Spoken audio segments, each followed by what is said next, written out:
Hi guys, what are we gonna do today? I have this fun piece right here, and look, it just opens up. It's supposed to hold shoes, but you know what it's gonna hold. It's gonna hold papers. So all I did is use burlap, my new IOD transfer, and I used the sheep. Also a piece of my Roycycle paper, and my new animals mold. Let's get started. So the first thing I'm gonna do is start with this piece of furniture. This is a shoe holder, which is now gonna be a paper holder. So this isn't even like heavy wood. This is more like particle board, and it's just covered with the laminate. But by the time we get done, it's gonna look so fun. So we are gonna do something really fun to the front of this, and you won't even know that's what this was. So I am just gonna do a base coat on this. And I don't necessarily need to do the doors. And I'm using Sandy Blonde, and this is my DIY paint. If I make a mistake, I can just wipe this off, because I need to seal this to really make it stay on here.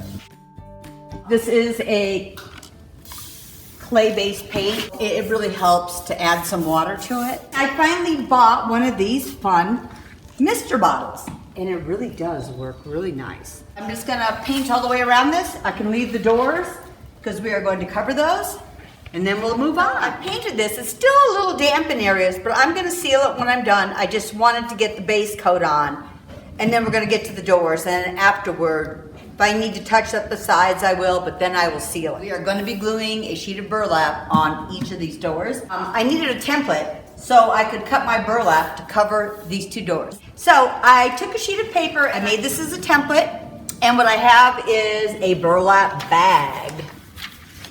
And you could use any type of burlap that you would like, and all I'm gonna do is cut two of these out. I am just going to draw these lines.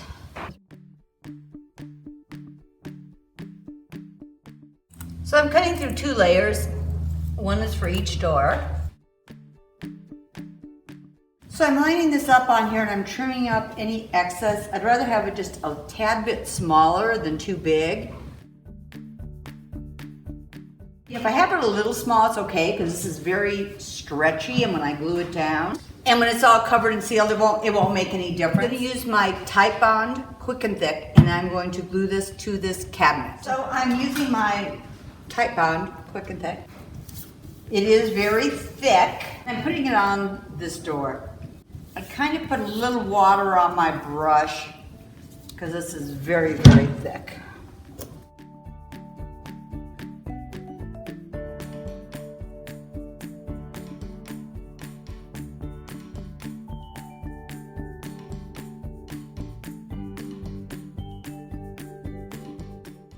Okay, I'm gonna let that dry. So my burlap is dried on here now, and I wanted to lay this out to see what I wanted to do before I got moving on my molds.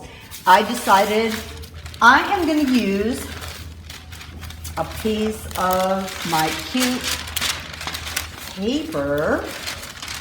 This is my Roycycle decoupage paper, and I am going to use this piece right here. I'm also going to use my new sheep transfer. And really what I'm gonna do is just use a little edge of this and just use the sheep. I'm gonna cut it out and put the sheep in here.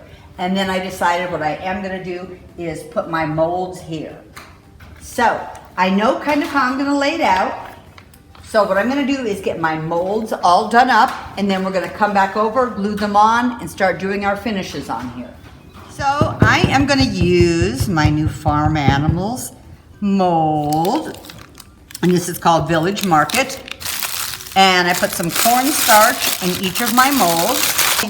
And I'm going to use my air dry clay.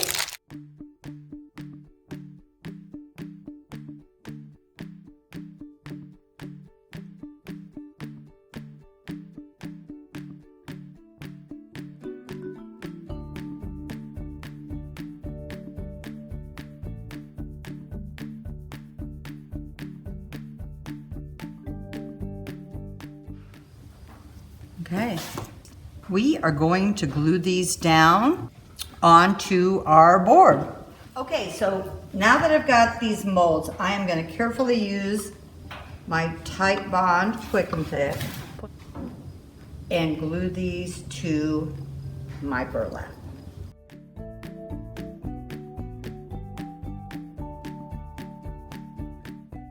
So you want to make sure that this is adhering to your burlap. That's why I'm adding quite a bit of glue, but you don't want to press really hard on this because this clay is still very soft and you don't want to lose any of your image. So I'm just using my decoupage medium, and you can use whatever you would like, your favorite decoupage medium. And this is actually a mixture between some gel and Mod Podge, and I really found that I like this. One day I'll have to give you my exact recipe.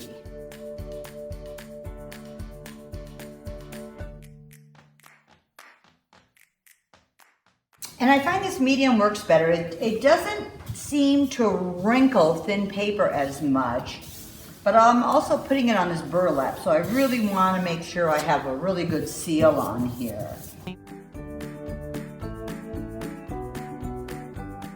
So I'm using crinoline, and I put a nice heavy coat over the burlap on the bottom, and I'm going to do the same thing on the top except for on the paper. I'll just go around the paper. I'm also going to cover my animals with the same color paint.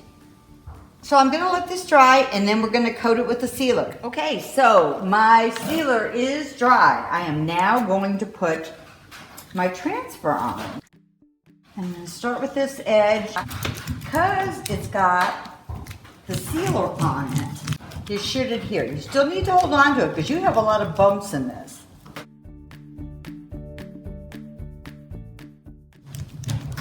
So I'm going to finish transferring this on, and then when I'm done with the sheet, I'll do the next sheet that lines up and then the top ears. So I finished getting my transfer on here, and actually with the coat of sealer, it went on very, very nicely. I cut apart my sheet transfer for the pieces that I wanted to fit on here.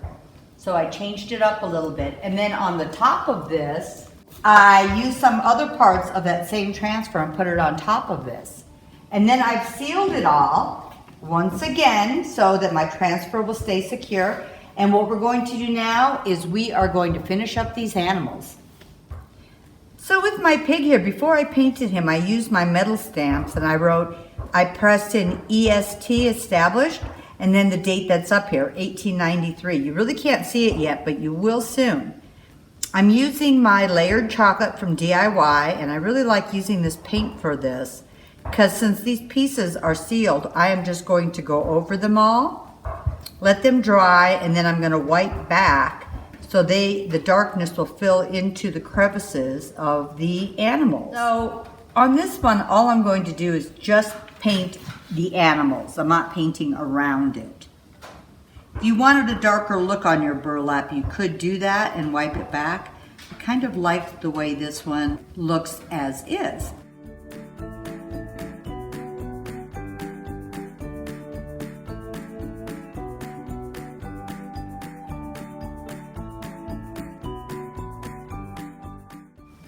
Okay, so I'm just going to let this dry and then we're going to wipe it back. Okay, so this is mostly dry, so I'm going to start with my baby wipe, and I am just going to start wiping back carefully. My clay is very, very set. It's completely dry also. So if you do this and your clay isn't quite set, you need to be a little more cautious when you're rubbing back so you don't indent your clay. So as you see me wiping this back, you can really notice the texture in the mold and on the sheep and on these animals as I go. And this is really going to be a matter of preference, how light or dark you would like your animals to be.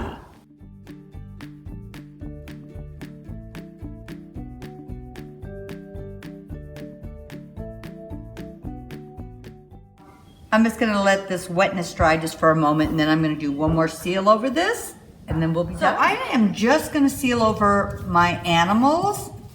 I've already sealed this piece several times before, and this is just the part we were working on. So I just want one more seal over the top of this paint, and we'll just let this dry. So if you wanted your white burlap or your colored burlap to be darker, as long as you sealed it really well, you could do the same thing. You could put this darkness over all of it and it would fill in the crevices and then wipe it all back also. So I hope you guys thought this was kind of a fun idea and a new technique. I had just done this fan and I used the ideas from that and did it on a larger piece. We had put burlap on this fan and added the animals. So you can see in this one, I actually did wipe back. I put darkness on the burlap and wiped it back. So this is the look you would get if you had done that to this large piece. But I hope you give some of these ideas a try, but whatever you do, have fun.